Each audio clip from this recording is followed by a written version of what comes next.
अभिवादन स्वीकार कीजिए ब्रजेश मिश्रा का। और आप देखना शुरू कर चुके हैं द डिबेट। बहनों भाइयों, इससे ज़्यादा दुख की कोई बात नहीं हो सकती है और इससे ज़्यादा शर्मनाक कोई घटना नहीं हो सकती है। हाथरस की घटना ने पूरे देश भर को झकझोर दिया। अब तक जो खबर है, सत्संग सुनने गई 134 लोगों की मृत्यु हो चुकी है और उनमें अधिकांश महिलाएं हैं और बच्चे हैं। इस घटना ने मानवता को झकझोरा है, प्रशासनिक बद इंतजामी ने को झकझोरा है और लोगों के व्यवहार और आचरण पर भी तमाम प्रश्न चिन्ह खड़े किए हैं। इस घटना ने पूरे देश भर में बड़ा अजीब सा संदेश दिया है। बहनों भाइयों, आज हम इस मसले पर खुली चर्चा करने वाले हैं। बहनों भाइयों, हाथरस फिर से एक बार चर्चा में है और फिर एक गलत वजहों से चर्चा में। यहाँ एक बाबा हैं, विश्व हरि नारायण साकार, जो रीजनल बाबा लोग आजकल होते हैं। अब पता नहीं उन्होंने कौन सी धर्म की अफीम लोगों को खिला रखी है, पाखंड और अंधविश्वास की इंतहा। मैं इसमें लोगों की गलती नहीं मानता हूँ। अज्ञानता, अशिक्षा, तमाम चीज़ें हमारे ग्रामीण क्षेत्रों में हावी हैं। अब ये बाबा की सभा होती है, अब किसने परमिशन दी, क्या दी, प्रशासन को तो आप जानते ही हैं। अब जब सत्संग खत्म होता है, वहाँ भगदड़ मच जाती है। और सुनने कौन आए थे? अधिकांश उसमें 90% महिलाएं, छोटे बच्चे, मासूम बच्चे, गांव ग्रामीण के महिलाएं, जिनका अपने धर्म के प्रति ऐसा विश्वास है कि वो कुछ भी कर सकते हैं, एनीथिंग। कई बार अशिक्षा भी बहुत इसका कारण बनती है। और ऐसी जगहों पर इंतज़ाम तो बहुत थोड़े होते हैं, बुलाए बहुत से भक्त जाते हैं। और आजकल के बाबा लोग दिखावेबाजी में बहुत यकीन रखते हैं। पाखंड तो चरम में कूट कूट कर भरा है और लोगों को इसमें बड़ा धार्मिक एक मज़ा भी मिलता है, आनंद की प्राप्ति होती है। उस आनंद की प्राप्ति की वजह से देखिए ये लाशों का ढेर लग गया है। ये हमारे अपने लोग हैं, हमारे अपने घर की माताएं, बहनें, छोटे छोटे मासूम बच्चे, जिनका जीवन तो अभी पुष्पित पल्लवित होना था, जिनको इस देश की प्रगति में आगे चलकर कंट्रीब्यूट करना था, किस तरह से आज कीड़े मकोड़ों की तरह कुचल कर मारे गए। बहनों भाइयों, ऐसी तस्वीरें द्रवित करती हैं, दुखी करती हैं, शर्मसार भी करती हैं। एक समाज के तौर पर, एक इंसानियत के तौर पर, एक पढ़े लिखी सिविलाइज्ड कम्युनिटी के तौर पर ऐसी घटनाएं स्वीकार नहीं की जानी चाहिए। जिम्मेदारों के खिलाफ ऐसी कार्रवाई हो ताकि वो उदाहरण बने। हमारे यहाँ बड़ा प्रचलित शब्द है, ऐसी कार्रवाई करेंगे कि लोग याद रखेंगे, और कुछ नहीं होता 2-4 दिन के बाद। वो बाबा कहाँ गायब हो गए, किसी को नहीं पता। उनको परमिशन किसने दी, किसी को नहीं पता। वहाँ इंतज़ाम कैसे थे, किसी को नहीं पता। दस्तूरी पुलिस की वहाँ ड्यूटी लगा दी गई थी, कोई इंतज़ाम नहीं थे। भगदड़ मची, लोग मर गए, अस्पतालों में जगह नहीं मिली, दूर दराज के क्षेत्रों में जाकर लोग पड़े रहे। बड़ी मुश्किल से जाके इंतज़ाम हुए, तब लोगों को कुछ इलाज मिला। लेकिन अगर समय रहते राहत और बचाव के कार्य शुरू हो गए होते तो शायद इतने लोगों की मृत्यु नहीं होती, बचाए जा सकते थे लोग। घटना दोपहर के पहले की है, लेकिन लखनऊ में बैठे जिम्मेदारों की आंखें नहीं खुली और उनके कान तो बंद रहते हैं। तबादला सत्र चल रहा है, लिहाजा सरकारी अधिकारी उसकी खुमार में अभी हैं। और जिले में डीएम और एसपी का रोल इस वक्त क्या है, ये सबको पता है। समझ है नहीं, उनको तैनाती दे दी जाती है। अनुभव है नहीं, लेकिन उनको जिम्मेदारी दे दी जाती है। नतीजा इतनी बड़ी घटना और सबको लैप्स। 5-5 घंटे के बाद जिम्मेदार अधिकारी वहां पहुंचे। अगर वक्त रहते राहत के बचाव के कार्य प्रारंभ होते, लखनऊ में बैठे आला अधिकारी समय रहते इंटरवीन करते, संसाधन उपलब्ध कराते, एसडीआरएफ एनडीआरएफ को टाइमली मूव किया जाता, हम इनमें से कई कीमती जानों को बचा सकते थे। पर अफसोस, न कुछ कहने से फ़र्क पड़ता है, न सुनने वालों को फ़र्क पड़ता है। नतीजा कौन भुगत रहा है? आम आदमी। इसमें कोई अमीर लोग के परिवार के लोग नहीं मरे, गरीब हैं, गांव के महिलाएं हैं, धर्म भीरू महिलाएं, जिन्हें पाखंड, आडंबर, अंधविश्वास में जोड़ लिया गया। इनको गलत भी नहीं ठहराया जा सकता। बहनों भाइयों, ये अपने अपने धार्मिक रीति रिवाज और रस्में लोग पालना करते हैं। अगर हम शिक्षित होते, हम में अवेयरनेस होती, जागरूकता होती, तो इस तरह की घटनाएं तो नहीं होती। दुनिया के किसी देश में आपको इस तरह के हालात नहीं मिलेंगे कि आदमी कीड़े मकोड़ों की तरह मारा जा रहा है। और अफसोस की बात है कि फर्क नहीं पड़ता है।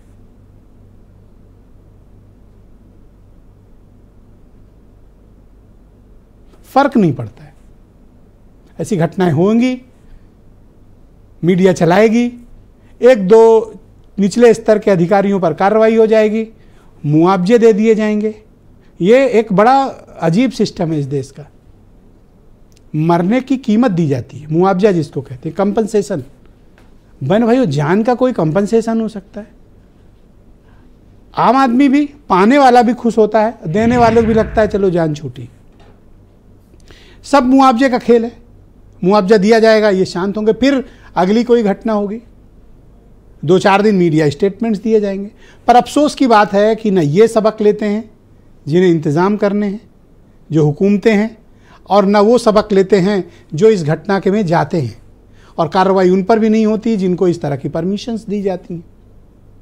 एक छोटी सी दुकान खोलने के लिए एक व्यापारी, एक आम आदमी के साथ ये प्रशासन किस तरह का व्यवहार करता है आप कल्पना नहीं कर सकते हैं। लेकिन जब ये बाबा लोगों की सभा होती है, उनको हर तरह की परमिशन नहीं देते हैं, तो इनके दम नहीं कि प्रशासन के या पुलिस के अफसरों में कि उनसे परमिशन के लिए रोक सके। अब तक एफआईआर क्यों नहीं हुई है? डीएम और एसपी की रिस्पॉन्सिबिलिटी क्यों नहीं फिक्स हुई है? इस घटना की समय रहते लखनऊ में बैठे डीजीपी या दूसरे अधिकारियों की जिम्मेदारी तय क्यों नहीं हुई है? होनी चाहिए। जब तक आला अधिकारियों को पर कार्रवाई नहीं होगी, अनुभवहीन अफसरों की तैनाती होगी फील्ड में, जिनके पास इस तरह की घटनाओं को हैंडल करने की ना कोई जिम्मेदारी है, ना कोई अनुभव है, ना कोई समझ है, जिनका फील्ड का कोई एक्सपीरियंस नहीं है। तमाम रैकेटियर अधिकारियों को इंपॉर्टेंट फील्ड पोस्टिंग में रखा गया, जिन्हें समझ ही नहीं है कि कैसे घटनाओं को हैंडल करना है, कैसे लोगों को ढाढ़स बंधाना है, रिसोर्सेज को कैसे मोबिलाइज करना है ऐसी घटना होने पे। उन्हें कुछ नहीं पता, वो घबरा के बैठ जाते हैं, कोलैप्स। उन्हें समझ में नहीं आता, क्यों? अनुभव नहीं है। लेकिन फील्ड में उन्हें बड़े बड़े पदों से नवाजा जा रहा है। नतीजा इस तरह की घटनाएं। अब जब मीडिया की सुर्खियां बनी तो लखनऊ में पैनिक हुआ, दिल्ली में पैनिक हुआ, अब एक दूसरे को टेलीफोन जा रहे हैं, अब रिसोर्सेज मोबिलाइज हो रहे हैं। लेकिन बहनों भाइयों, देर हो चुकी है। जिन्हें हम बचा सकते थे, जिनकी सांसें चल रही थी भीड़ में दबे हुए ढेर के बीच, उन्हें हम बचा सकते थे, वो अब इस दुनिया में नहीं है। यह कठोर सच्चाई है। बाकी मीडिया की सुर्खियां पाने के लिए कोई वहाँ जाए, विजिट करे, 2-4 लोगों पर कार्रवाई हो, इसका कोई मतलब नहीं, कोई फ़ायदा भी नहीं। हम डिबेट करते रहेंगे, आप डिबेट सुनते रहेंगे, बाबा लोग इस तरह के काम करते रहेंगे, लोग जाते रहेंगे, मरते रहेंगे। कोविड के समय का उदाहरण भी है, आप ही के समक्ष है। तो ना इंतजामिया कुछ करता है, न जनता में समझ है, और प्रशासन पुलिस तो है ही इन सब कामों के लिए। तो इस पे जिम्मेदार सिर्फ हम प्रशासन को ही नहीं कहेंगे कोई जिम्मेदार, इस पे पूरी चेन जिम्मेदार है, और आप खुद भी इसके लिए जिम्मेदार हैं। कुछ बयान सुने, फिर आज की परिचर्चा को आगे बढ़ाएं। पुलिस प्रशासन की जिम्मेवारी के हिसाब से ये इतना कांड हुआ है। पुलिस प्रशासन ने एक रोड जो बंद था, जाम लगा हुआ था रात 11 बजे से, वो जाम खुलवाया पुलिस प्रशासन ने, और उसकी वजह से ये दुर्घटना हुई। इसकी परमिशन एसडीएम साहब द्वारा दी गई थी, और इसमें एक प्राइवेट आयोजन था जिसमें कि पूरी ड्यूटी कानून व्यवस्था और सुरक्षा के लिए लगाई गई थी, और इसमें बाकी व्यवस्था जो अंदर की जानी थी वो स्वयं उनके द्वारा की जानी थी। जी एग्जैक्ट ये जांच में सब निकल आएगा। एग्जैक्ट अभी ये इस स्थिति में मैं नहीं हूँ कि बता सकूँ। में एसडीएम की परमिशन थी और पुलिस प्रबंध पूरा था। इसमें करीब 40 की संख्या में पुलिस की नियुक्ति वहाँ पे कर दी गई थी, और एक ये हादसा हुआ है कि इंसिडेंट हुआ है जो दुर्भाग्यवश हुआ है। हमने तत्काल जैसे सूचना मिली निर्देश दे दिए हैं, और घायलों के उपचार की व्यवस्था पहले की जा रही है, और पोस्टमार्टम की व्यवस्था की जा रही है। मृतक परिवारों को 2-2 लाख रुपए सरकार की ओर से मुआवजा दिया जाएगा। जो भी घायल हैं उन सबको 50,000 रुपए मुआवजा दिया जाएगा। तो बहनों भाइयों, आज की इस चर्चा को आगे बढ़ाते हैं। जिनको दुर्भाग्यवश कह रही हैं एडीजी जोन अनुपम कुलश्रेष्ठ, दरअसल इस घटना को बचाया भी जा सकता था, लेकिन वो अपनी गलतियों को छिपाने के लिए अब उसको दुर्भाग्य का नाम दें या जिसका भी नाम दें, लेकिन कसूरवार यही लोग हैं और इन पर मैं उम्मीद करता हूं कि उत्तर प्रदेश की सरकार कार्रवाई करेगी। अधिकारियों को बचाया नहीं जाएगा, ऐसी उम्मीद की ही जा सकती है। मेरे साथ संजय चौधरी मौजूद हैं, भारतीय जनता पार्टी के प्रवक्ता हैं। AKD द्विवेदी साहब मेरे साथ मौजूद हैं, फार्मर DG हैं। मनीष सिंधवी जी उत्तर प्रदेश में कांग्रेस कमेटी के प्रवक्ता, अनूप संडा समाजवादी पार्टी से हैं, और डॉक्टर नवीन भटनागर NDRF के फॉर्मर DIG हैं, और वीरेंद्र सिंह जी हमारे स्टेट हेड। आप सभी का धन्यवाद मेरे साथ इस जुड़ने के लिए। इस दुखद घटना पर आज हमें इस परिचर्चा को आयोजित करना पड़ रहा है। संजय चौधरी जी, मैं आपसे जानना चाहता हूँ, ये घटना बहुत बड़ी है, क्या आपकी सरकार जिम्मेदारी तय करेगी, दोषियों के खिलाफ कार्रवाई करेगी, या जो हर हादसे पर आप रस्मी दस्तूरी बयान देते हैं वो बयान देकर बस इस मामले से पल्ला झाड़ लेंगे? निश्चित रूप से सरकार इस पर कार्रवाई करेगी। घटना की जानकारी होते ही इस पर एक जांच समिति बना दी गई है। जांच समिति के दोनों सदस्य कमिश्नर और DIG घटनास्थल पर पहुंच चुके हैं, और जिस प्रकार से घटना में अभी प्राथमिक तथ्य सामने आए हैं कि इसके लिए परमिशन ली गई थी, पुलिस के प्रबंध किए गए थे, पिछले 7 दिनों से सफलतापूर्वक इस प्रकार का सत्संग चल रहा था, लेकिन आज की घटना दुर्भाग्यपूर्ण है। आज की घटना क्यों हुई, कैसे हुई, क्या कारण थे और कौन उसके दोषी थे, निश्चित रूप से ये सारे तथ्य आते हुए जो जिम्मेदार होंगे, जिनकी रिस्पॉन्सिबिलिटी होगी, निश्चित रूप से उनके खिलाफ कार्रवाई होगी। मैं जानना चाहता हूं कि समय रहते रिसोर्स मोबिलाइज क्यों नहीं हुए, राहत बचाव के कार्य क्यों नहीं शुरू हुए? और ऐसा मैं नहीं कह रहा हूँ, ऐसा हमारे पास मौके पर मौजूद लोगों के स्टेटमेंट हैं। वो बता रहे थे कि ढेर के बीच लोग फंसे हुए थे, दबे हुए थे, उन्हें निकाला नहीं जा पा रहा था क्योंकि वहाँ राहत और बचाव कार्य के लिए पर्याप्त संसाधन ही नहीं थे। ऐसा क्यों हुआ? मुझे लगता है कि देखिए, 7 दिनों से सत्संग चल रहा था, सफलतापूर्वक चल रहा था, आयोजन व्यवस्थित था।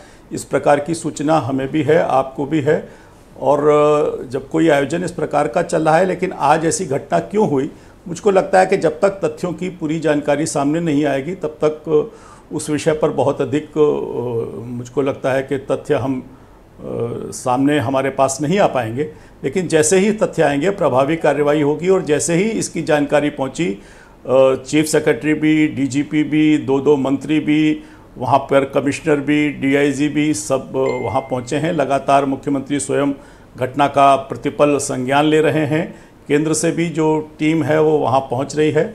जितने भी घायल हैं जो बचाए जा सकते हैं उनको और कहीं भी ले जाने की आवश्यकता होगी तो उत्तर प्रदेश की सरकार ने निर्णय लिया है, उन्हें वहां भी हम शिफ्ट करने वाले। क्या मैं जान सकता हूं कि ये घटना करीब 1 बजे के आसपास की है और DGP हेडक्वार्टर लखनऊ में इसने पहला रिस्पॉन्ड किया 4:30 बजे, 3 घंटे के बाद। क्या ये लापरवाही नहीं है? मुझे लगता है कि जब एक जांच समिति गठित कर दी गई है तो जांच समिति निश्चित रूप से उस प्रकार का जो भी तथ्य होगा प्रकाश में लाएगी, और इसके क्या DIG और कमिश्नर DGP की इस लापरवाही की जांच कर सकते हैं? वो तो बहुत जूनियर अधिकारी हैं। आपको उच्च स्तरीय जांच कमेटी बनाने की जरूरत है? नहीं, निश्चित रूप से इसमें जो भी दोषी होंगे वो करेंगे। पहले प्राथमिक आधार पर वो घटना क्यों हुई, उसके पीछे क्या कारण थे, और उसके पास रिस्पांस करने में जो डिस्ट्रिक्ट की टीम थी, जो कमिश्नरी की टीम थी, उसकी जिम्मेदारी तय होगी। और अगर केंद्र स्टेट के लेवल पे भी अगर रिस्पांस टाइम में कोई कमी तो निश्चित रूप से सरकार उसको देखेगी, उस पर कार्रवाई करेगी। ऑलराइट, मैं आपकी बातों को नोट करता हूं और उम्मीद करता हूं कि सरकार कार्रवाई ज़रूर करेगी, वरना हम आपसे दोबारा भी इस पर पूछेंगे। अनूप संडा समाजवादी पार्टी के प्रवक्ता मेरे साथ मौजूद हैं। ये बहुत ही दुर्भाग्यपूर्ण घटना तो है ही, लेकिन इसके साथ साथ इसमें लापरवाही का भी बहुत बड़ा एंगल है। क्या इसमें कोई लापरवाही की घटना हुई या ये घटना ऑल ऑफ सडन ऐसे ही हो गई, हादसा हो गया, एक्सीडेंट है? मैं आपके सामान्य चैनल के माध्यम से सबसे पहले तो उन 134 लोगों को श्रद्धांजलि अर्पित करना चाहता हूँ। आपने बहुत अच्छा बिंदु उठाया है और जिस विषय पे आपने परिचर्चा आयोजित की, इसके 2 बिंदुओं पर मुझे लगता है विचार करने की ज़रूरत है। पहला बिंदु जो प्रशासनिक है कि अभी हमारे भाजपा के मित्र ने कहा कि परमिशन इस घर की थी और एक सप्ताह से सत्संग चल रहा था। अगर एक सप्ताह से सत्संग चल रहा था और लगातार चल रहा था और भारी भीड़ जमा थी, तो सुरक्षात्मक व्यवस्था क्या थी, और उस व्यवस्था का अगर थी तो व्यवस्था फेल क्यों हुई कि इस तरीके 40 सिपाही लगाए थे, कह तो रही थी अभी एडीजी। अब उन्होंने अगर 40 सिपाही लगाए थे और सिपाही, पर क्या सिपाही लगा देने से कोई व्यवस्था? मैं यही कहना चाहता हूँ, मैं यही बात कहना चाहता हूँ कि मुख्य चीज यह है कि 134 लोगों की जान गई। उसमें भी एक सिपाही के बेचारे के हार्ट अटैक से डेथ। मैं ये कह रहा हूँ 134 लोगों की जान गई, और उनकी जान जाने के बाद आप जांच कमेटी बनाएंगे, कुछ कनिष्ठ अधिकारी निलंबित होंगे, उनके खिलाफ कार्रवाई होगी। महत्वपूर्ण बात यह है कि जो 134 बाबा के खिलाफ कार्रवाई क्यों नहीं होगी, नारायण साकार के खिलाफ? मैं दूसरा इसी बिंदु पे आना चाह रहा था। देखिए ब्रजेश भाई, मैं चूंकि बहुत दुखद घटना है इसलिए कोई राजनीतिक बात नहीं करना भी नहीं चाहिए, मगर महत्वपूर्ण बात यह है कि जब देश की राजनीति में लोगों की धार्मिक आस्थाओं का शोषण करके वोट पाने के लिए सत्ता ऐसी चीज़ों को प्रोत्साहित करेगी, तो ऐसे बाबा हों, किसी भी उस तरीके के धर्मगुरु हों जो चमत्कार की आशा में जाने वाले भोले भाले गरीब लोग, जिनके जीवन में दुख है, अंधेरा है, बेबसी है, लाचारी है, वो यहाँ शांति तलाशते, जो शांति तलाशने जाते हैं अपनी समस्याओं का। कसूरवार नहीं ठहरा, मैं कहता हूँ वो बेचारे गरीब लोग जिनका पुरुषार्थ थक गया है, और वो ऐसे बाबाओं के पास, ऐसे धर्मगुरुओं के पास जाकर के अपनी समस्याओं का हल किसी चमत्कार में तलाशना चाहते हैं। एक्शन लेना चाहिए बाबा के खिलाफ। मैं बिल्कुल कहना चाहता हूं कि जिस भी नारायण साकार पर एफआईआर हो, अरेस्ट किए जाएं, उनके खिलाफ भी कार्रवाई होनी चाहिए। जो प्रशासनिक अधिकारी जिनकी लापरवाही से घटना हुई, उनके खिलाफ भी एफआईआर होनी चाहिए। डीएम, एसपी, आईजी, मैं बिल्कुल कहना चाहता हूं। और कमिश्नर, और एक बिंदु आपने बड़ा अच्छा उठाया भाजपा के मित्र से कि कमिश्नर और डीआईजी, डीजीपी ऑफिस से अगर कोई लापरवाही, उसकी जांच कैसे करेंगे? तो मैं तो ये कहना चाहता हूं कि हाई कोर्ट के किसी, मैं तो उससे एक कदम आगे बढ़ रहा हूं, मैं एक कदम आगे बढ़ रहा हूं। जस्टिफाई बात करते हैं, घटना हो गई, ठीक है, घटना हो गई, घटना कोई टाल नहीं सकता, हो गई चलो, लेकिन घटना के बाद आपका रिस्पांस टाइम क्या है? यही बात नहीं है कि आप, मैं उस पर सवाल उठा रहा हूं कि 1 बजे की घटना, 3.5 घंटे तक क्या सोते रहे लोग? मैं कह रहा हूं 3.5 घंटे बाद उस पर एडीजी खुद 6 बजे अस्पताल पहुंची है, और ये 5 घंटे तो वो आगरा से देर पहुंचे। ये सूचना आ रही है, अभी जब मैं डिबेट कर रहा हूं तो शायद अभी चीफ सेक्रेटरी, डीजीपी पहुंचने वाले। ये सूचना आ रही है कि बहुत से लोग जीवित थे जिनको बचाया जा सकता था। बताया ना आपको, ये आपराधिक लापरवाही है। ऑलराइट, मनीष सिंघवी जी, आप मुझे बताइए कि इस घटना को लेकर आपकी पार्टी क्या ओपिनियन रखती है? क्या कोई बड़ी हाई प्रोफाइल इंक्वायरी की जरूरत है इस पर? पहले तो जो लोग आज वहाँ पर जिनकी मृत्यु हुई है उनके प्रति मेरी विनम्र श्रद्धांजलि है, पार्टी की भी, लेकिन ये बहुत दुर्भाग्यपूर्ण है। और कई सारे सवाल, मुझे लगता है लगातार आप सवाल उठा रहे हैं, लेकिन उन्हीं सवालों में जोड़े जाने चाहिए कि 50,000 लोगों के आसपास का आयोजन था, और एडीजी कह रही हैं कि 40 पुलिस वालों की ड्यूटी लगा दी गई थी, और डीएम कह रहे हैं कि साहब वो निजी आयोजन था, अंदर हमको भी पता नहीं है। मतलब जिलाधिकारी कह रहा है भी पता नहीं भी, और पता कराते भी जांच में सामने आएगा। ये बात जब लखनऊ बैठा कोई अधिकारी कहता है कि जांच में सामने आएगा तो वहां तक तो गनीमत है, लेकिन जब जिले पर बैठा जिलाधिकारी कहेगा कि मुझे नहीं पता कि मेरे जिले में इतना बड़ा आयोजन हो रहा है, 7 दिन से हो रहा है, और अभी मैं जांच के बाद पता करूंगा कि वहां हो क्या रहा था, उसका सिर्फ एक दुर्भाग्यपूर्ण है कि इनकॉम्पिटेंट, अनुभवहीन, जिनके पास फील्ड का कोई अनुभव नहीं है, ऐसे अधिकारियों की फील्ड में तैनाती, ये एक बहुत गलत परंपरा उत्तर प्रदेश की ब्यूरोक्रेसी में शुरू कराई जा रही है, जो खतरनाक है, जानलेवा है। उसके आगे आप देखिए कि उतना बड़ा आयोजन चल रहा है, और एक हमेशा जिसको कहते हैं ना कि ये जो एनडीआरएफ के अधिकारी बैठे हुए हैं यहाँ पर, ये बताएंगे सब, संजय जी बार बार कह रहे हैं अच्छा चल रहा था, अच्छा चल रहा था। ईश्वर करे सब अच्छा चलता रहे, लेकिन तैयारी तो हमेशा इस बात की होती है कि जब मुसीबत होगी तो क्या होगा। तैयारी तो हमेशा इस बात की रखते हैं ना, बस सालों साल जो कोस्टल एरियाज हैं वहां पर तैयारी करे रहते हैं कि कभी तूफान आएगा। 10 साल तूफान नहीं था, लेकिन तैयारी तो रखते हैं ना।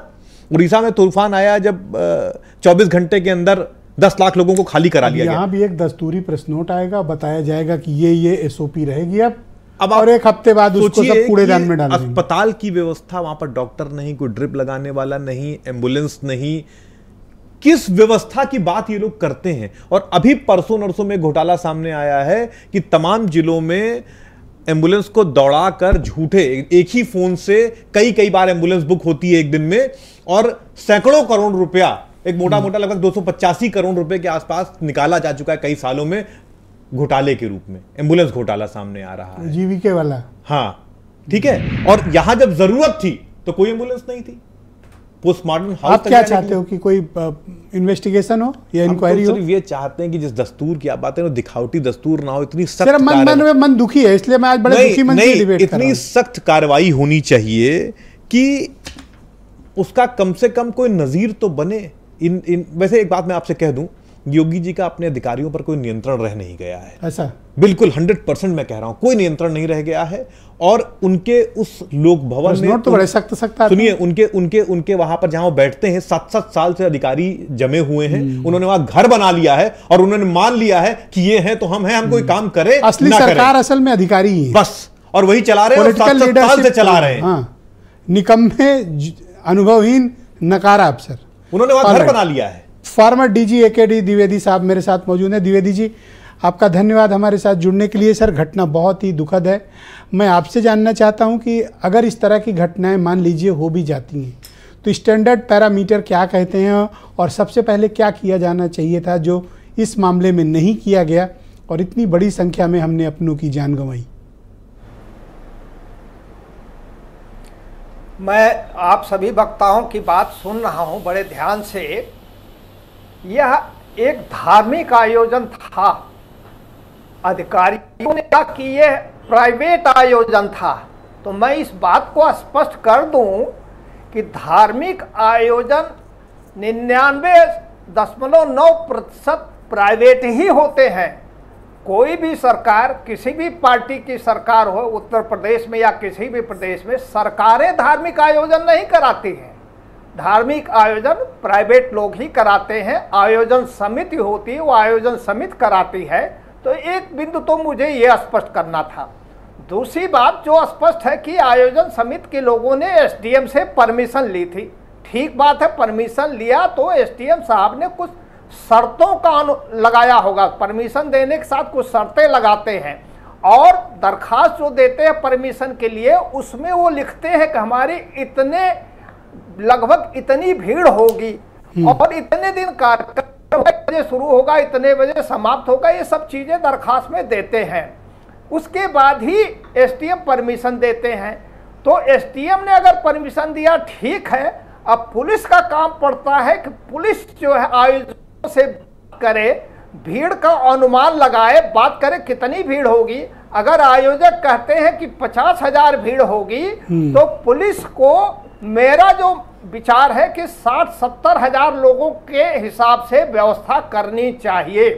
तो अगर जो बातें स्पष्ट हो रही कि 50,000 की भीड़ थी और 40 पुलिस वाले थे, तो वो मेरे विचार से 40 पर्याप्त नहीं थे। ये बात नहीं स्पष्ट है, मुझे जानकारी भी नहीं कि 40 में कितने सिपाही थे, कितने सब इंस्पेक्टर थे, कितने कोई गजटेड अफसर था या नहीं था। मेरे ख्याल से गजटेड अफसर भी होना चाहिए था, क्षेत्राधिकारी को होना चाहिए था, थाना प्रभारी को वहां मौजूद होना चाहिए था। एक चीज और कहेंगे, जब कोई भी धार्मिक आयोजन होता है तो आयोजन का मतलब होता है कि जिस दिन शुरू होता उसके पहले, एक दिन पहले से व्यवस्था पुलिस के लोग जा करके मौके पर देखे कहाँ हमें ड्यूटी लगानी है, कितने पुलिसकर्मी ड्यूटी लगानी है। और आयोजन जब समाप्त हो जाता है, समाप्त होने के बाद जब भीड़ जो है वहां से सकुशल अपने घरों को चली जाती है, तब उसके बाद ड्यूटी खत्म होती है। तो ये कहना कि 7 दिनों से आयोजन ठीक ठाक चल रहा था, मेरे ख्याल से यह पर्याप्त नहीं है। आयोजन शुरू होने के एक दिन पहले से व्यवस्था देखना चाहिए था पुलिस को। एक सवाल है सर, सकुशल समाप्त अगर इस तरह के आयोजन होते हैं तो एक असेसमेंट भी किया जाता होगा कि अगर हादसा हो गया तो एक इमरजेंसी प्लान भी बनता है। इस मामले में घटना हो गई, इंतजाम कैसे किए जाने चाहिए थे जो नहीं किए। आप बिल्कुल सही कह रहे हैं, मैं उसी बात पर आ रहा था धीरे धीरे क्रमवार। जब अधिकारी लोग मौके पर जाकर देखते हैं कि 50,000 की भीड़ है, तो वो देखेंगे कहाँ व्यवस्था होगी, कहाँ बैठेंगे लोग, पंडाल लगेगा नहीं लगेगा, किस तरह से प्रवेश करेंगे, कहाँ से उनकी निकासी होगी, एग्जिट मार्ग कितने होंगे जो है। अगर कोई अग्नि की बात हो जाती दुर्भाग्यवश, तो उसका आग को कैसे बुझाएगा। ये सब चीज़ों को वहाँ मौके पर पुलिस के अधिकारी देखते हैं, समझते हैं, आयोजकों से बात करके व्यवस्था कराते हैं। ये भी बात करते हैं आयोजकों से भाई अगर उमस पड़ रही है, कोई मान लीजिए किसी की तबीयत खराब हो जाएगी तो कोई डॉक्टर की व्यवस्था है या नहीं। वह सब चीज़ें पुलिस के लोग, प्रशासन के लोग आयोजकों से बात करके कराते हैं, व्यवस्था करानी चाहिए। एक चीज़ और बड़ा साफ कहूँगा, इसको कहते नहीं है वहाँ आयोजन समिति के लोगों से, लेकिन हमेशा पुलिस अधिकारियों के मन में ये बात रहती है कि अगर दुर्भाग्यवश तमाम कोशिश के बाद मान लीजिए कोई हादसा हो जाए तो उस हादसे को कम से कम नुकसान हो, ये कैसे हम मैनेज करेंगे। ये व्यवस्था पुलिस वालों को, प्रशासनिक अधिकारियों को करना चाहिए। तमाम एक सवाल और है आपसे सर, इस राउंड में एक और सवाल आपसे है मेरा। हाँ। इस घटना के बाद जिस तरह मान लीजिए घटना हो गई, घटना पर किसी का बस नहीं सर, घटना हो गई, चलिए मान लेते हैं कि दुर्भाग्यवश ये घटना हो गई। उसके बाद जो आपका रिस्पांस टाइम है, आपके पास एसडीआरएफ है, एनडीआरएफ है, प्रशासन और पुलिस का अपना मैकेनिज्म है, डिपार्टमेंट्स का अपना मैकेनिज्म है। 1 बजे के पहले की घटना और पहला रिस्पांस डीजीपी हेडक्वार्टर 4:30 बजे देता है सर। 3.5 घंटे निकल गए सर, जिनकी जाने जानी थी तो चली गई।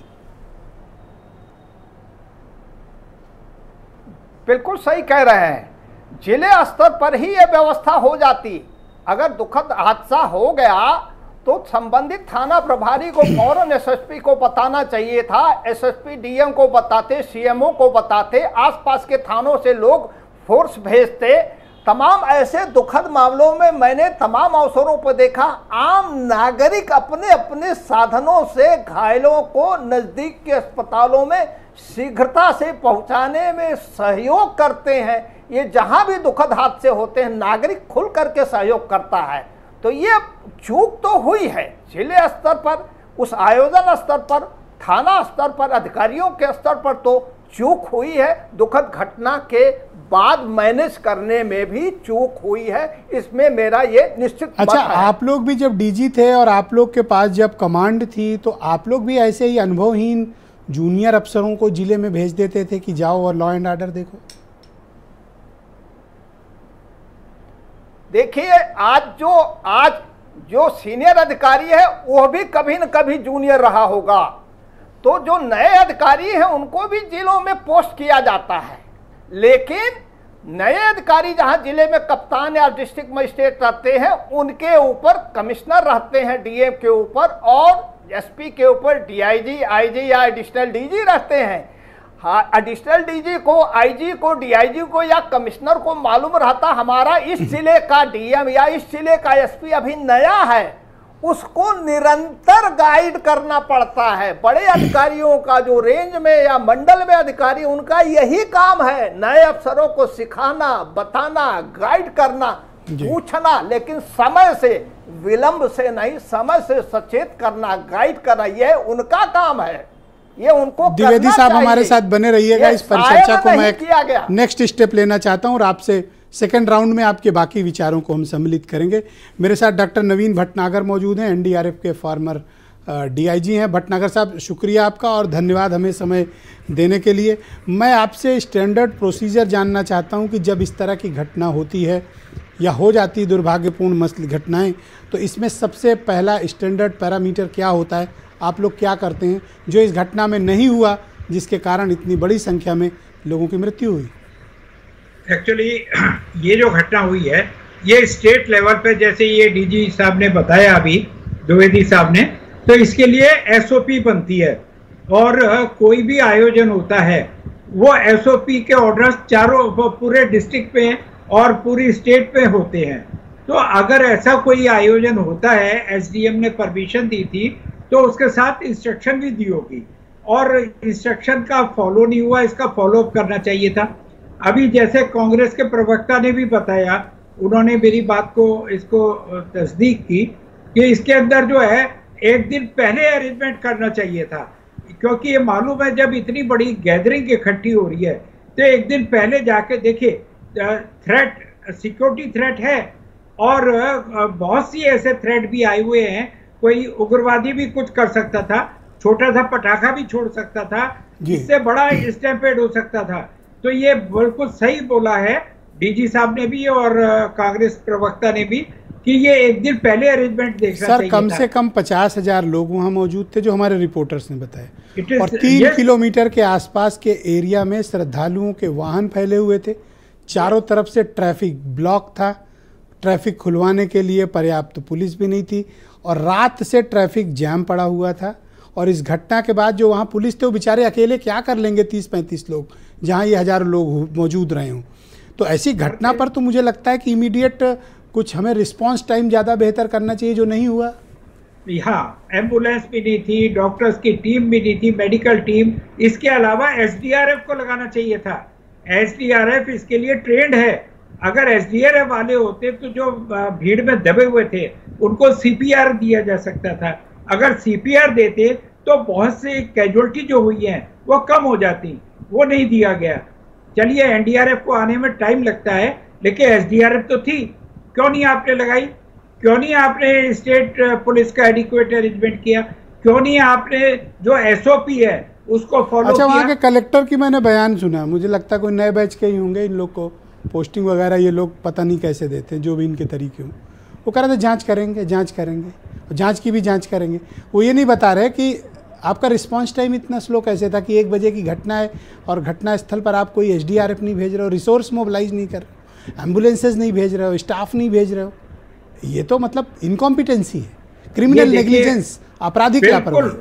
बिल्कुल आप जो कह रहे हैं, मैंने आज ये प्रोग्राम नहीं है, मैं इंडिया में कम से कम नहीं होगा तो 200-300 प्रोग्राम कवर कर चुका हूँ डिफरेंट चैनल पे, और ये मेरा प्रैक्टिकल अनुभव है कि जहाँ भी ऐसी लापरवाही होती है, ऐसे हादसे होते हैं, वहाँ district administration, state government total failed होती है, वहीं होते हैं। लेकिन जहाँ पर अरेंजमेंट अच्छे किए होते हैं वहाँ कुछ नहीं होता, सब आराम से स्मूथली हो जाता है। बिल्कुल हो सकता था, हमारे बाकी प्रवक्ता जो बोल रहे हैं बिल्कुल सही सर। मैं अप्रिशिएट करूंगा, उड़ीसा में ट्रेन हादसा हुआ था, वहाँ की एसडीआरएफ क्या कमाल का काम किया था साहब, मतलब तारीफ करनी चाहिए।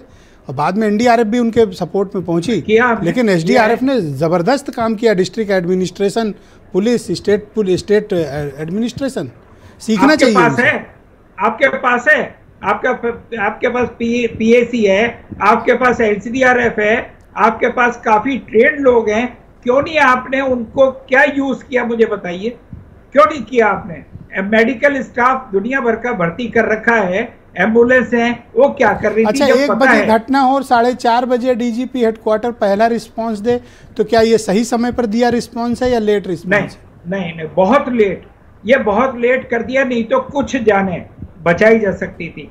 क्या होता है, दम घुट जाता है जब स्टैम्पेड होता है, जब भीड़ आती है तो वहाँ दम घुट जाता है और लोग एक दूसरे को ऊपर चढ़ के भागना शुरू कर देते हैं। ये मेरी प्रैक्टिकल अनुभव है, जो मैंने प्रैक्टिकल देखा है। तो इसमें जितना जल्दी आप सीपीआर दे देंगे, जितना जल्दी उनको खुले में लेकर चले जाएंगे, बचने के उतने ही चांसेस बढ़ जाते हैं। जी, ऐसा करना चाहिए। ऐसे मामलों की इन्वेस्टिगेशन या इंक्वायरी किस तरह से होनी चाहिए ताकि हम जिम्मेदारी फिक्स करें? वैसे मुझे उम्मीद कम है कि कार्रवाई होगी भी तो एसडीएम लेवल पे हो जाएगी। ये आईएएस आईपीएस पर कार्रवाई हमारे राज्य में थोड़ा सा कम होती है। नहीं, होगी।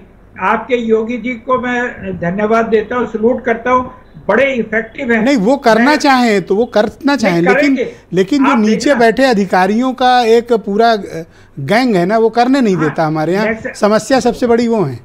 यहाँ पॉलिटिकल लीडरशिप प्रॉब्लम नहीं है यूपी में, यहाँ जो ब्यूरोक्रेसी की लीडरशिप है वो क्राइसिस क्रिएट करती है। अभी जो इन्हें सेटबैक लगा है, मैं आपको लिख के दे रहा हूँ, अभी ये एडमिनिस्ट्रेशन टोटल चेंज होगा, योगी जी, मोदी जी एकदम चेंज होंगे और इस पे सीरियस एक्शन होगा। सर, मैं कामना करता हूं कि आपकी बात सही निकले सर, पर ऐसे उदाहरण नहीं है सर। मैं वीरेंद्र सिंह जी हमारे स्टेट हेड इस कार्यक्रम में जुड़ चुके हैं। वीरेंद्र जी, क्या ताज़ा अपडेट है घटना स्थल से? क्या मरने वालों की संख्या में कोई इजाफा हुआ है और घटना स्थल पर अभी कैसी स्थिति है? राहत बचाव के कार्य कैसे चल रहे हैं? स्टेट और डिस्ट्रिक्ट एडमिनिस्ट्रेशन और इमरजेंसी सर्विसेज क्या ठीक से इस वक्त अभी काम कर रही हैं अथवा अभी भी दिक्कतें हैं? देखिए, उत्तर प्रदेश में केदारनाथ के बाद एक बहुत बड़ा हादसा हुआ है और आप इसको देश के एक बहुत बड़े हादसे के तौर पर देख सकते हैं। ये प्राकृतिक आपदा नहीं है, ये दुर्घटना है, और एक ऐसी दुर्घटना है जो मानवीय चूक के चलते हुई है। आज जब से खबर आई है तब से ऐसा लग रहा है कि लगातार मौतों का आंकड़ा बढ़ता जा रहा है। 130 से 150 के बीच ये आंकड़ा लगभग होता रहा है, और जिस समय घटनाएं हुई उस समय उतना इंतजाम कुछ नहीं था। लोगों की लाशों को सड़कों पर बिछाया गया है, लोगों की लाशें पड़ी हुई थी, जो लोग घायल थे, जिनकी सांसें चल रही हैं, उनको भी पीएचसी सीएचसी में उतना इंतजाम नहीं था। एक एक बेड पे 3-3 4-4 लोग लेटाए गए, डॉक्टर, एम्बुलेंस, इतनी व्यवस्था नहीं थी, सबके इंतजाम शुरू किए गए। लखनऊ से डीजीपी और मुख्य सचिव गए हैं। अब कासगंज, एटा, मथुरा, हाथरस, अलीगढ़, आगरा, ये सब जिले एक्टिव किए गए हैं, सारे अधिकारी वहां पहुंचे हैं। अभी तो देखिए ब्रजेश जी, इनका पोस्टमार्टम तक नहीं हो पाएगा, लाशों को रखने के लिए जगह नहीं बची है। अभी तो पहचान होनी कठिन हो जाएगी। बहुत सारी स्थितियां, इतना बीभत्स हादसा, कुचल के मर जाने का शायद हम लोगों को कभी याद होगा। कभी किसी, हम लोग कुंभ में सुनते थे कभी ऐसा हुआ था, कोई राम अयोध्या में हम सुनते थे कि परिक्रमा के दौरान कोई घटना हो गई थी। लेकिन आज देखिए, सबसे बड़ी समस्या ब्रजेश जी ये है कि हमारे देश की जो जनता है और हमारे प्रदेश की, वो बड़ी धार्मिक है, और इसको आप ये कह सकते हैं कि धर्म भीरू है। गरीब लोग हैं, भोले भाले लोग हैं, बहुत सारे अनपढ़ लोग भी हैं जो इस तरह के आयोजनों में जाते हैं और इस तरह के हादसों का शिकार होते हैं। जो खबर आई है प्रारंभिक तौर पर, ये बताया जा रहा है कि उमस बहुत ज़्यादा थी, गर्मी बहुत ज़्यादा थी।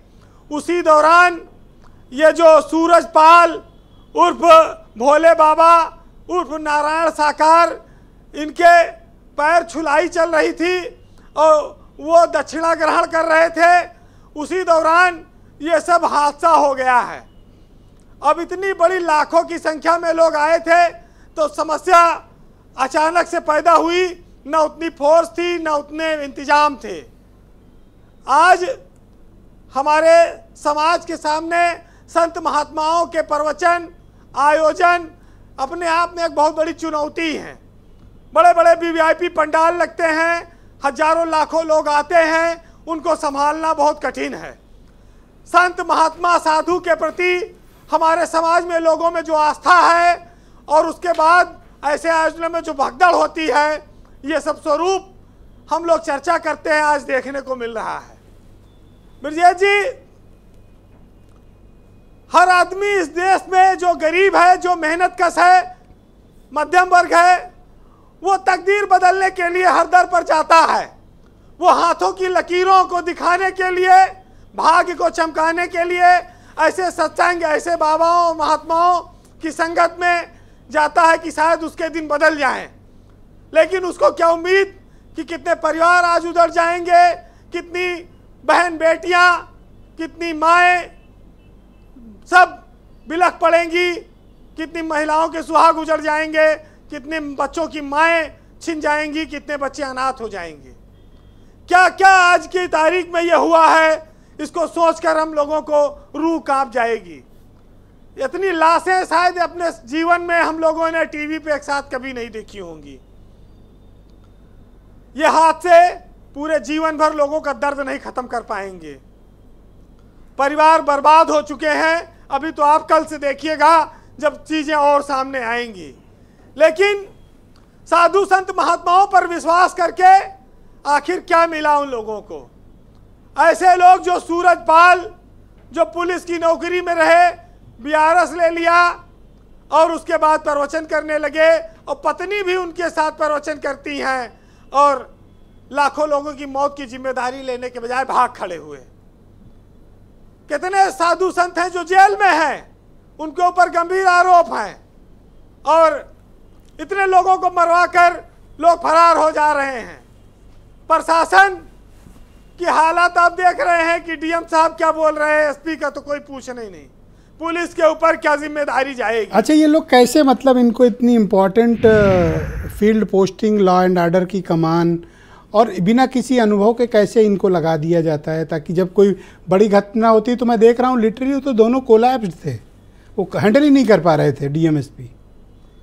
देखिए, अफसरों में जब अनुभव की कमी होगी और जुगाड़ के दम पर जो लोग पोस्टिंग पाएंगे, डीएमएसपी बन जाएंगे, तो स्वाभाविक है कि वो ऐसे हादसों से निपट नहीं पाएंगे, न वो फेस कर पाएंगे, न उनको अनुभव है कि अच्छी बात कि फेस नहीं कर पा रहे थे, आप ये बात सही कही आप, कि वो किस तरह से इन चीज़ों को हैंडल करें, कहाँ मदद मांगे, क्या अलर्ट करें। अस्पताल, एम्बुलेंस, डॉक्टरों की टीम, पैरामेडिकल फोर्स, जिला प्रशासन, क्या क्या व्यवस्था वो कर पाएंगे कभी जब उन्होंने इस तरह की स्थितियां न देखी हो। ब्रजेश जी, लोग गए तो थे आशीर्वाद लेने, लेकिन आज दर्द लेकर लौट रहे हैं। अभी कितनी जिंदगियां तो संघर्ष कर रही हैं। अस्पताल में बेड नहीं बचा है, स्ट्रेचर नहीं बचा है, जमीन पे लोग लेटे हैं। समस्या इस बात की है कि बाबा जी वीरेंद्र जी जो आशीर्वाद देने के लिए जिन्होंने लोगों को बुलाया था, उन्होंने लोगों के जीवन में अंधकार फैला दिया। उन पर भी कब कार्रवाई होगी ये भी देखना होगा। वैसे पाखंडियों के लिए इस देश में बहुत ज़्यादा कोई सख्त कानून नहीं है, जब तक वो किसी बड़े मामले में न फंस जाए, राम रहीम और आसाराम बापू की तरह। वो सब तो जेल में रहे, राम रहीम तो छूट भी गया। तो ईश्वर के ऊपर सब कुछ है, वही उसके हाथ में है। लोग तो भगवान पर विश्वास करके इन साधु संत महात्माओं में ईश्वर का उनको प्रतिनिधि मानकर सुनने जाते हैं और उनकी बातों पर विश्वास करते हैं। गरीब लोग हैं, मेहनत मजदूरी वाले लोग हैं, मध्यम वर्ग के लोग हैं, छोटे छोटे बच्चे गए थे, भोले भाले लोग हैं, और आज उनके साथ ये हादसा हो गया है। जी बहुत दुखद है, लेकिन ईश्वर से यही प्रार्थना है कि जो बच गए हैं उनको बचा लेना, ये हादसे कम कर देना भगवान, और कुछ हम पर रहम कर देना। और जिंदगी पर, सड़क पर जिस तरह आज जिंदगी बिखरी हुई है, जो घर से निकले थे वो घर पहुंच नहीं पाए हैं। किसी के घर की नन्ही चिड़िया उनका इंतजार कर रही है, किसी के माँ अपने बेटे का इंतजार कर रही है, किसी के परिवार को हम तरसता छोड़ आए हैं, और उम्मीद ये थी कि वो आएंगे, लेकिन अब तो खाली खबर आएगी। और सबसे बड़ा दुखद यही है कि अब हमेशा के लिए दर्द उनके सीने में रहेगा। जी वीरेंद्र जी, आपका बहुत बहुत शुक्रिया वीरेंद्र जी, ताज़ा अपडेट, जानकारी और अपने ऑब्जर्वेशन हमसे साझा करने के लिए।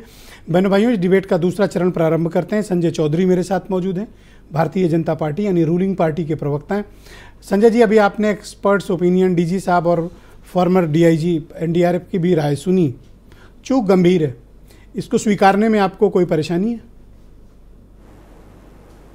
नहीं, कोई परेशानी नहीं। मैं तो पहले ही कह चुका कि इसमें चूक हुई है।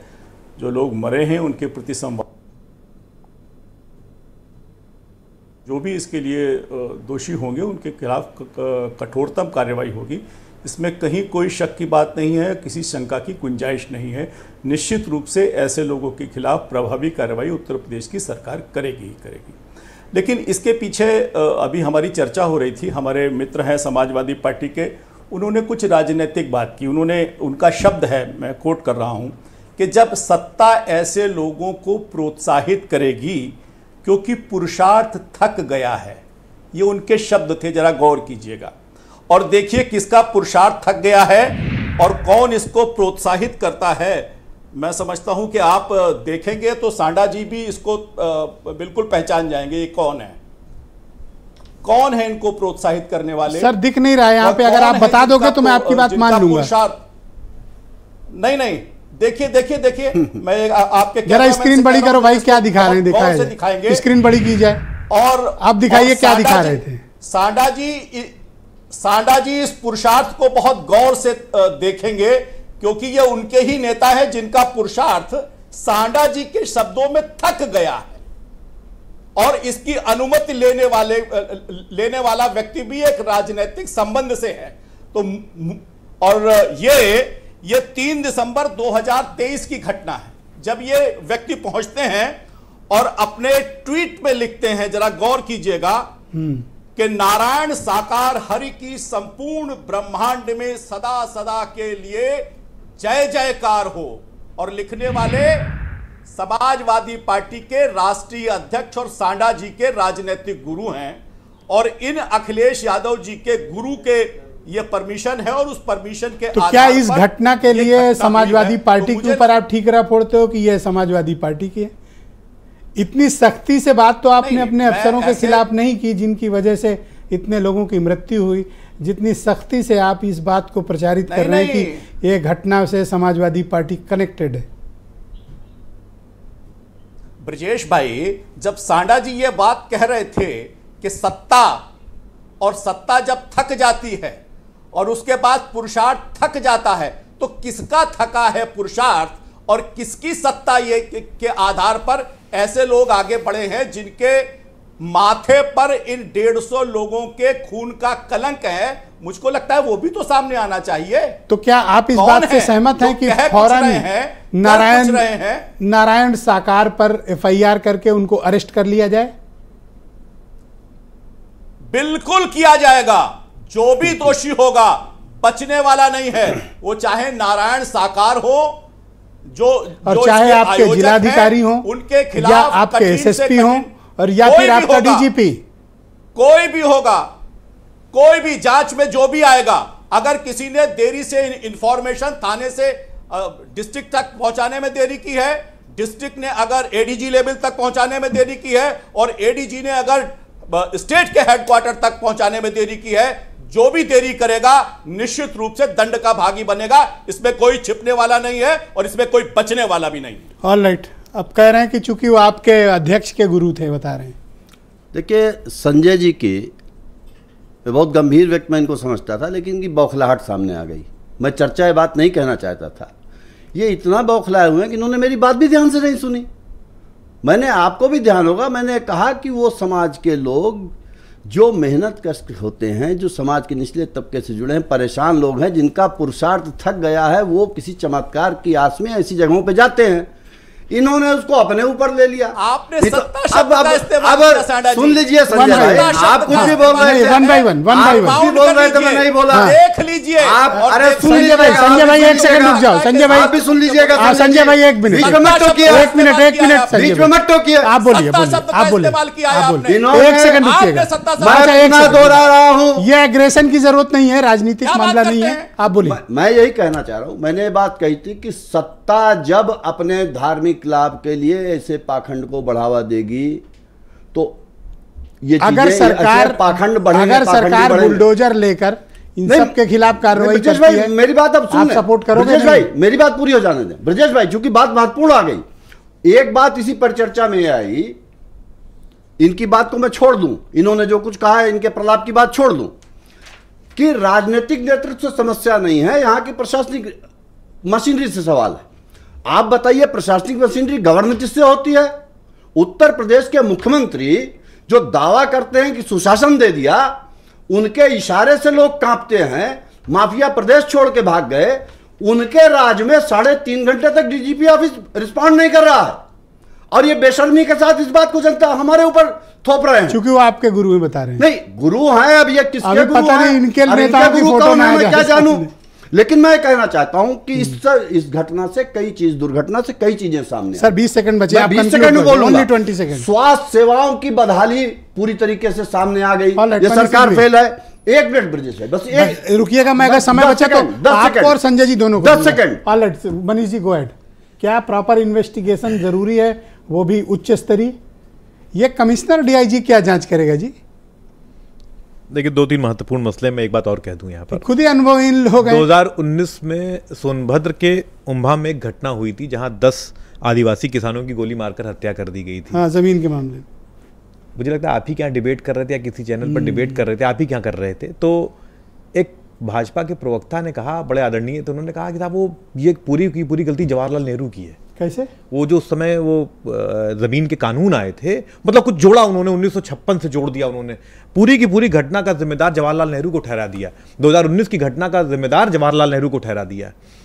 मैंने एक दिन आपके इसी चैनल पर कहा था, ये ओन करना नहीं जानते। 10 साल से वहां सरकार, 7 साल से यहाँ सरकार, लेकिन ये हर घटना में डिनायल डिनायल डिनायल और किसी और को दोष देना, और उन लोगों को दोष देना जिनकी पहले जिनकी सत्ता थी वो गई, आपकी है ना, तो जिम्मेदारी आज कौन उठाएगा? आप उठाएंगे। सैकड़ों लोग मर गए, आप फिर डिनायल मोड में हो। ये बेशर्मी है, निर्लजता कब बंद होगी? ऑलराइट, मैं डीजी साहब मेरे साथ मौजूद हैं, AKD द्विवेदी साहब, फार्मर डीजी हैं। सर, मैं 2-3 चीज़ जानना चाहता हूं। जब इतना बड़ा आयोजन होता है, हर डिस्ट्रिक्ट एडमिनिस्ट्रेशन के पास लोकल इंटेलिजेंस यूनिट यानी LIU का प्रॉपर एक सेटअप होता है। क्या आयोजन में संख्या बढ़ रही है, तादाद बढ़ रही है? अन्य राज्यों से भी श्रद्धालु आ रहे हैं। क्या DM को, SSP को LIU ने ब्रीफ नहीं किया होगा कि यहाँ इंतज़ाम नाकाफ़ी हैं, इंतज़ाम बढ़ाए जाएँ? या सूचना होने के बाद भी इन्होंने सीरियस नहीं लिया, और घटना होने के बाद भी सीरियस नहीं लिया, वक्त बीतता गया और लोग मरे, और जब समझ में आया तब तक घटना का आकार बहुत बड़ा हो चुका था, विकराल।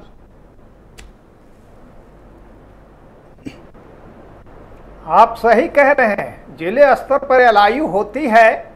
LIU ऐसे आयोजनों के बारे में अपना मूल्यांकन रिपोर्ट देती है, और LIU के साथ साथ थाने वालों की भी मुख्य जिम्मेदारी होती है, क्षेत्राधिकारी की जिम्मेदारी होती है कि आयोजन स्थल पर जा करके आयोजकों से बात करके पता कराएं कि कितनी भीड़ होगी, और जितना वो बताते हैं उससे ज़्यादा की व्यवस्था करें, तभी ठीक हो पाता है।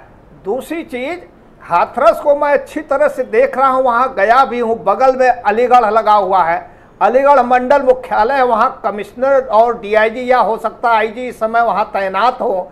इन दोनों अधिकारियों को देखना चाहिए था कि हमारे नए अधिकारियों ने अपने कर्तव्यों को सही से पालन किया है या नहीं किया, उनका मार्गदर्शन करना चाहिए था। नए अधिकारी अगर तैनात हो गए तो नए अधिकारियों से भी काम लेना बड़े अफसरों की जिम्मेदारी बनती, वहाँ इसीलिए बैठाए गए हैं, ये उनका दायित्व तो बनता है। और इस दुखद घटना की जांच अलीगढ़ या मंडल स्तर से नहीं होना चाहिए, लखनऊ स्तर के किसी सीनियर लेवल से जांच होनी चाहिए, ये मेरा मत है। और यह घटना निश्चित रूप से, मुझे कोई संदेह नहीं, यह पूरी तरह से रोकने योग्य थी, प्रिवेंटेबल थी, यह रोका जा सकता था अगर समझदारी से, सूझबूझ से शुरू से ही अच्छी व्यवस्था अधिकारियों द्वारा की गई होती। दूसरा, आयोजकों से भी तमाम व्यवस्था कराना पड़ता है। अगर आयोजक व्यवस्था नहीं करते, टाल मटोल करते, समय रहते हुए व्यवस्था नहीं करते, परमिशन कैंसिल, तो थाने के लोग या क्षेत्राधिकारी आयोजकों से कह सकते थे कि आपका परमिशन हम कैंसिल करा देंगे, आपको यह व्यवस्था करनी है। सुरक्षा के लिए उनको गाइड करना पड़ता है आयोजकों को, तो आयोजकों की भी जिम्मेदारी है। लेकिन पहले जिम्मेदारी पुलिस और प्रशासनिक अधिकारियों की, उसके बाद आयोजकों की जिम्मेदारी बनती है। और इस घटना की, दुखद घटना की जांच अलीगढ़ स्तर या मंडल स्तर से मेरे ख्याल से होना उचित नहीं है, क्योंकि उनसे भी पूछा जाना चाहिए, भाई आपने क्या किया? अगर अधिकारी नए थे तो आपने क्या किया, आपने क्यों नहीं मार्गदर्शन किया? ये सब जांचें गंभीर मामले की है, लखनऊ स्तर से और सीनियर लेवल से होनी चाहिए, ये मेरा मत। बहुत बहुत शुक्रिया सर, आपका बहुत धन्यवाद। और मैं अपने सभी मेहमानों का शुक्रिया अदा करता हूं कि आप सभी ने समय निकालकर इस विषय पर विचार रखे। बहनों भाइयों, आपका भी धन्यवाद। इस दुखद घटना ने बड़ा मन को झकझोरा है, बड़ी तकलीफ दी है। मैं लोगों से कहूँगा कि ज्ञान की रोशनी में आएँ, दुनिया को समझें, शांति अपने में तलाशें, ईश्वर के प्रति आपका आराध्य हैं, आपकी आस्था है, उनको अपने तक रखें, लेकिन किसी पाखंड, अंधविश्वास या ऐसे मसलों में ना पड़ें कि जिसके चक्कर में आप अपनों को गंवा दें, खुद अपनी भी जान गंवा दें और ऐसे हालात उत्पन्न हो जाएं। मैं उम्मीद करता हूं कि उत्तर प्रदेश की सरकार अपने सीनियर अफसरों के खिलाफ बड़ी और कठोर कार्रवाई करेगी, और ऐसा नहीं होगा कि इस बार सिर्फ छोटों पर कार्रवाई करके बड़े अफसरों को बचा लिया जाए या इस पूरे मामले को कोई और मोड़ दे दिया जाए। बहुत शुक्रिया, धन्यवाद इस कार्यक्रम देखने के लिए। नमस्कार।